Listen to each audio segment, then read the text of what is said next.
भाई, हाँ बोल भाई। एक कंट्रोवर्शियल स्टेटमेंट मारू क्या? Controversial statement? हाँ, अच्छा मार दे। ये बैटमैन ट्रिलॉजी में बैटमैन जब भी लड़ाई करता है तो ऐसा क्यों लगता है कि वो डांडिया खेल रहा है? क्या बात कर रहा है भाई, उन्होंने सच में प्लेन उड़ाई थी, पता है ना तेरे को? प्लेनेट में हाँ, सीजी यूज नहीं करते वो, उनका एक्शन सीन देखा है? ऐसे कैसे बोलते हैं यार।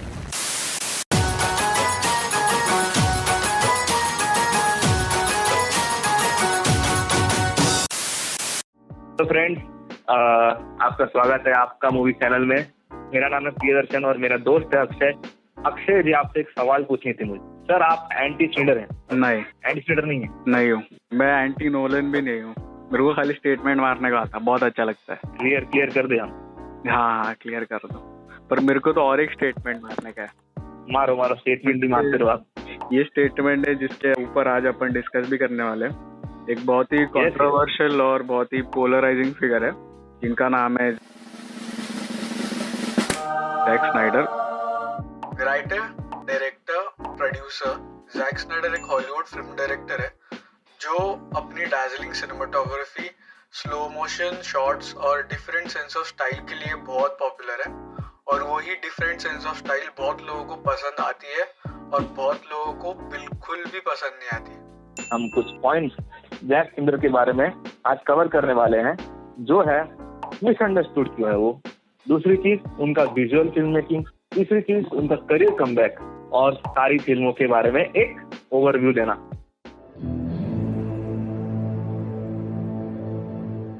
तूने वो मुहावरा सुना होगा ना, एन इमेज स्पीक्स 1,000 वर्ड्स। और एक फिल्म में एक सेकंड में 24 इमेजेस होते हैं। तो मतलब एक सेकंड में वो 24,000 वर्ड्स बताने की कोशिश करती है।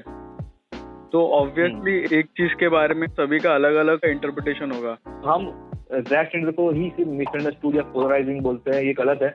Every film maker is polarising, every creator is polarising, मेरे को ऐसा लगता है। बराबर। एक काम करने का अच्छा एग्जांपल देना।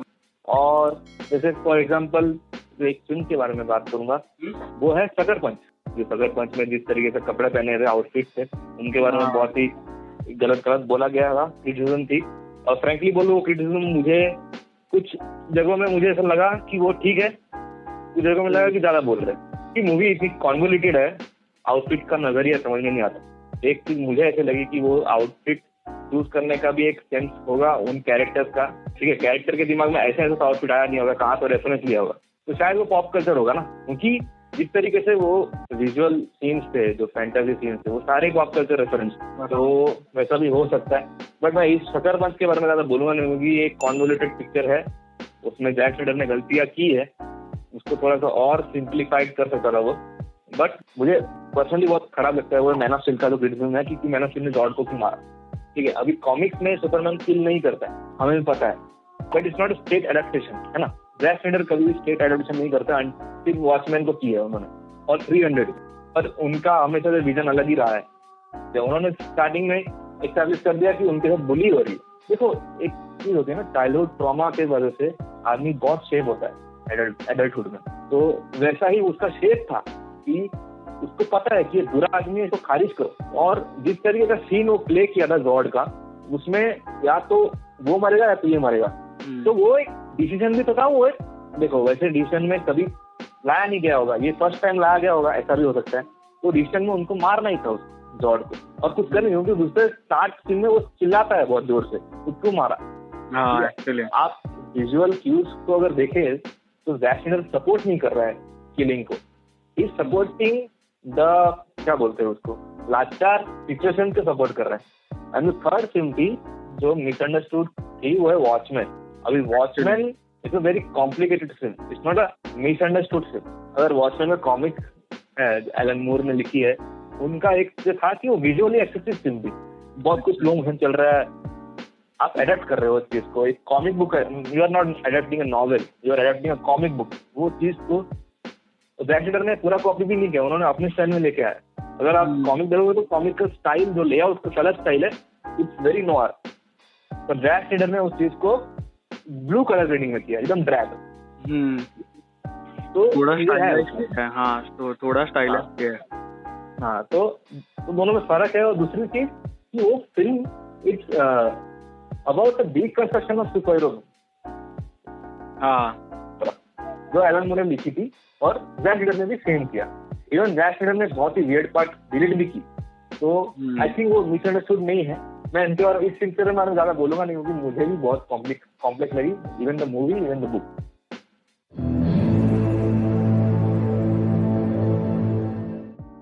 विजुअल्स के बारे में तू क्या कहना चाहता है?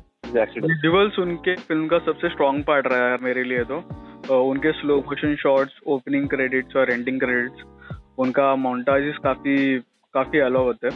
उनका साउंड डिजाइन का आई थिंक उतना अच्छा मोन्टाजेस मैंने किसी कोई फिल्म में करके देखा नहीं एक्चुअली। ओपनिंग क्रेडिट्स तो मेरे को तो बेस्ट लगते हैं उनके। और मतलब जिस तरीके मेरा फेवरेट मोन्टाज वॉचमैन का है। हाँ बराबर, बेस्ट मैंने ऐसा कुछ देखा नहीं। मैं जब जैक स्नाइडर का फैन भी नहीं था, जब मैं फिल्म भी नहीं देखा था, तभी भी मुझे बहुत पसंद आई थी वो चीज, और it's one the most favourite part of the movie. और वो मतलब अपने विजुअल्स के थ्रू एक अलग ही स्टोरी प्रेजेंट करने की कोशिश करता है। डार्क है वो, काफी एक ग्रिटी है। नॉर्मल जो सुपर हीरो फिल्म्स होते हैं, नॉर्मल जो लार्जर देन लाइफ कैरेक्टर्स होते हैं, उससे काफी अलग रिप्रेजेंटेशन होता है। और वो इमेजेस के, विजुअल्स की अपनी एक सिंबॉलिक, एक बोलते हैं ना, एक सिंबॉलिक कमेंट्री है जो समझने में, और बोलते हैं ना, थोड़ा टाइम लगता है वो सब समझने के लिए, मेरे को ऐसा लगता है। और हमेशा मैंने नोटिस किया है कि हमें एक माइथोलॉजी और रिलीजियस कमेंट्री रही है उनकी फिल्म्स के थ्रू। और मतलब काफी ऊपर से बात करते हैं वो, पर ऐसा नहीं है कि काफी हार्ड हिटिंग माइथोलॉजिकल कमेंट्री है, पर रिलीजियस के ऊपर थोड़ा बहुत बातचीत होते रहता है। मुझे ऐसा लगता है कि फिल्म में हम हमेशा, कोई भी फिल्म हो, चाहे वो रियलिस्टिक फिल्म हो चाहे वो फिक्शन फिल्म हो, हम एक चीज हमेशा दिखाने की कोशिश करते हैं कि जो कैरेक्टर वो मिथिकल हो जाए और जिससे दिमाग में छवि बैठ जाए वो कैसा कैरेक्टर। तो ये चीज को जैक स्नाइडर ने बहुत दिल पे लिया। मैंने एक बहुत अच्छा रैप सॉन्ग देखा था, रैप में लिखा था, actually release the Snyder cut के ही फैंस लोगों ने बनाई थी वो, और लिंक डिस्क्रिप्शन में दे देंगे। और उसमें लिखा था कि उनकी फिल्म में रेनेसांस पेंटिंग लगती है एक्चुअली। और एक 300 और एक पूरा वैसे लगता है 300। इवन एक सीन था जो उन्होंने भी वो फोटो लगाई थी। मैं भी वो फोटो दिखाना चाहूंगा। वो फोटो है जहाँ सुपरमैन मर जाता है, बैटमैन सुपरमैन में, और वंडर वुमन खड़ी रहती है साइड में, और बैटमैन खड़ा रहता है, और वो जो डूम्सडे है वो भी मरा पड़ा रहता है। और जो लाइटिंग की है, वो जो रेज, गॉड रेज आ रही है उस सीन से, और जिस तरीके से दोनों खड़े हैं और जिस तरीके से सुपरमैन गिरा हुआ है, इट्स सो एक्यूरेट। जो उन्होंने कहा था कि एकदम रेनेसांस पेंटिंग लगती है एक्चुअली। तो और ऐसा मैंने कभी नहीं देखा। करते हैं लोग, बट जिस तरीके से ये करते हैं वो कुछ अलग ही। इवन बैटमैन और सुपरमैन का वो फ्यूनरल वाला सीन, और यही फ्यूनरल वाले मोन्टाज के बाद इधर अपने को पता चलता है कि बैटमैन का जो हिस्ट्री है, उसका जो कैरेक्टर बैकग्राउंड है, उसके बाद डायरेक्ट हम शिफ्ट हो जाते हैं सुपरमैन और जॉर्ड की फाइट सीन में, जहाँ पे अपन वो फाइट सीन बैटमैन के पर्सपेक्टिव से देखते हैं कि कैसे पूरी सिटी मेट्रोपोलिस में डिस्ट्रक्शन हो रहा था, कैसे बैटमैन जो है वो लोगों को सेव करने की कोशिश कर रहा था, कैसे अपने आसपास में जो केओस और डिस्ट्रक्शन हो रहा है वो सबको समझ के और लोगों को हेल्प करने की कोशिश कर रहा था। तो ये काफी दो ब्यूटीफुल पर्सपेक्टिव्स दिखाने की कोशिश की है स्टार्टिंग के कुछ मिनट्स में, जिसके थ्रू अपन को जो प्योर कॉन्फ्लिक्ट है फिल्म का वो पता चलता है। मोस्ट प्रॉब्ली बहुत लोगों ने ये हैशटैग देखा ही होगा अपने सोशल मीडिया प्लेटफॉर्म्स पे, जो कि लास्ट 1-2 साल से काफ़ी ज़्यादा ट्रेंडिंग हो रहा था। इसकी हिस्ट्री जिन लोगों को पता है उन लोग को ये भी काफ़ी अच्छी तरीके से पता होगा कि कैसे जो हैशटैग है वो रिलेटेड है जैक स्नाइडर से, और जैक स्नाइडर का एक कमबैक जो है उससे ये काफ़ी रिलेटेड है। और जिन लोगों को नहीं पता है तो वो काफ़ी सारे ऐसे यूट्यूब चैनल्स हैं जिन्होंने ये मूवमेंट समझाने की कोशिश की है बहुत अच्छी तरीके से। तो मैं इसको एक शॉर्ट वर्जन में बताने की कोशिश करूँगा। तो एक्चुअली फिल्म के शूटिंग के टाइम पे जैक स्नाइडर को ये न्यूज़ मिला था कि उनकी डॉटर जो है उनका देहांत हो गया है, तो उसके वजह से उनको फिल्म छोड़नी पड़ी थी। ऐसा वार्नर ब्रदर्स से पता चला था कि बाकी का जो पैच वर्क है वो जॉस व्हेडन से उन्होंने करवाया, और बाकी जो एडिटिंग है वो जॉस व्हेडन ने करवाई थी। और जब भी 2017 में ये फिल्म रिलीज हुई थी, तो फिल्म को बहुत ज़्यादा बैकलैश मिला था और फिल्म बॉक्स ऑफिस पे बहुत बड़ी फ्लॉप साबित हुई थी। उन्होंने ये हैशटैग जो है वो ट्रेंडिंग करवाया काफ़ी सारे सोशल मीडिया प्लेटफॉर्म्स पे। इतने सालों के डेडिकेशन के बाद फाइनली हमें जैक स्नाइडर का जो विजन है जस्टिस लीग का वो देखने मिला था। और ये एक तरीके से करियर कमबैक ही है, क्योंकि अपने लाइफ में इतना बड़ा लॉस झेलना और उसके बाद भी अपना जो विजन है उस दुनिया को दिखाना अपने, ये एक तरीके से करियर कमबैक ही हुआ।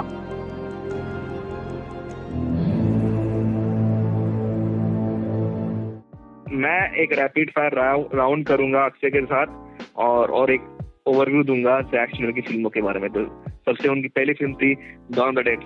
क्या बोलना चाहेगा तू? अच्छी फिल्म है, काफी सही फिल्म है और मुझे तो काफी मजा आया था फिल्म देख के।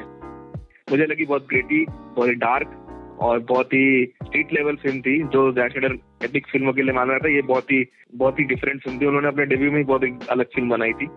तो नेक्स्ट फिल्म 300 काफी एपिक लगी मुझे। स्लो मोशन एक्शन सीन्स तो काफी सही थे और जेरार्ड बटलर को फर्स्ट टाइम मैंने इतने फिल्म देखे नहीं तो मेरे को काफी सही लगा जेरार्ड बटलर की एक्टिंग। मैं भी सेम चीज कहना चाहूंगा। एंड यहाँ से शुरू होती है जैक स्नाइडर की mythical style of film making. तो उनके बाद आती है वॉचमैन के बारे में क्या बोलेगा तू?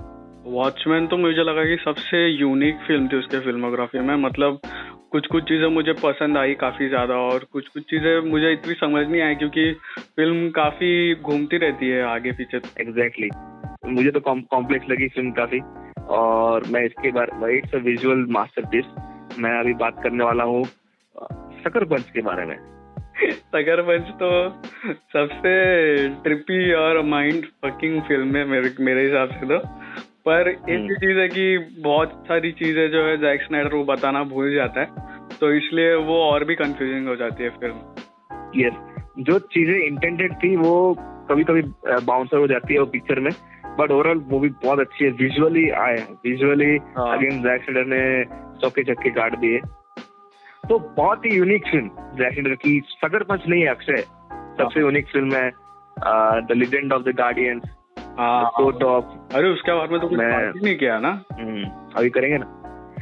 इनमें ये एक्चुअली इतनी सिंपल नहीं है देखा जाए तो, क्योंकि एनिमेटेड फिल्म है तो जैक स्नाइडर ने जानबूझ के कुछ सिंप्लीफाइड रखी है। बट इसमें भी एक फासिस्ट रेजिम के बारे में बात की गई है। इसमें लिबरल फ्रीडम और ये सब के बारे में बात की गई है।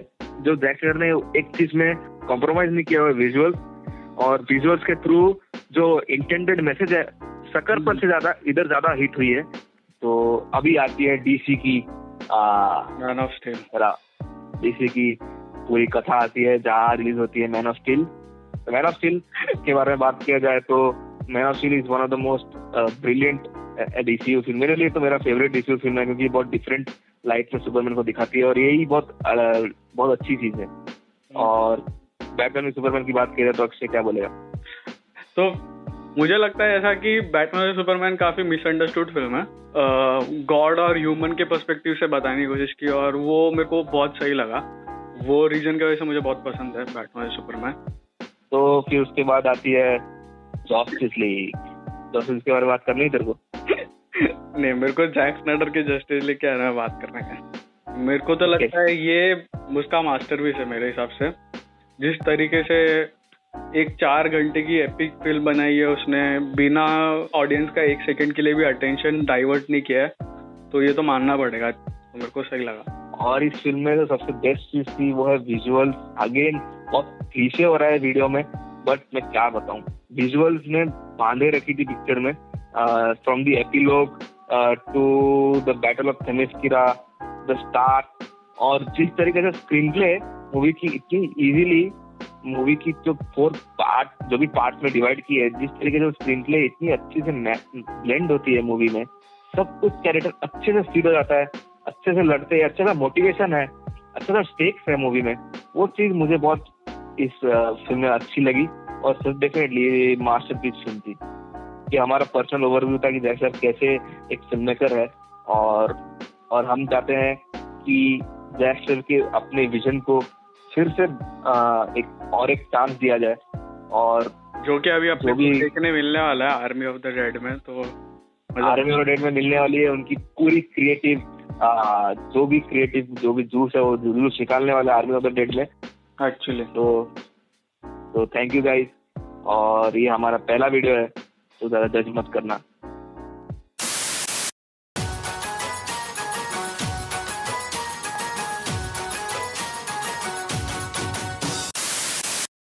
यार अक्षय, तूने यार बहुत ही नेगेटिव चीज बोल दी नोलन के बारे में। बहुत नेगेटिव बोला ना, ऐसा नहीं बोलना चाहिए था। तो अपन नेक्स्ट वीडियो है ना क्रिस्टोफर नोलन के ऊपर ही बनाते हैं, क्या बोलता है? हाँ, एकदम पॉजिटिव फिल्म। ये मेरा पे बैक टाइम है अभी।